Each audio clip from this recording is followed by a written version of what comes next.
সম্প্রতি ইরানের কিছু কৌশলগত অঞ্চল ইস্পাহান, নাতানজ এবং ফার্দো, এই বেশ কিছু অঞ্চলে কৌশলগত অঞ্চলে প্রায়শই শোনা যাচ্ছে ভূমিকম্প বা ভূ আন্দোলনের কথা। এটাকে ভূতাত্ত্বিক বা আন্তর্জাতিক পরমাণু সংস্থা এটাকে প্রাকৃতিক ভূমিকম্প হিসাবে দেখতে নারাজ। ওনাদের ধারণা, ইরান গোপনে ভূ অভ্যন্তরে পারমাণবিক বোমার পরীক্ষা চালিয়েছে বা চালিয়ে যাচ্ছে। যদি তাই হয়, বিশ্লেষকদের বা ভূতাত্ত্বিকদের ধারণা যেন সত্য হয়।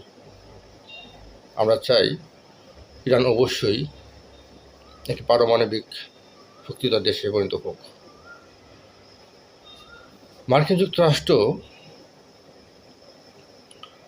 যদি পারে পারমাণবিক বোমার উৎপাদন এবং সংরক্ষণ করার অধিকার রাখে, তাহলে ইরান কেন নয়, আমরা বাংলাদেশ কেন নয়?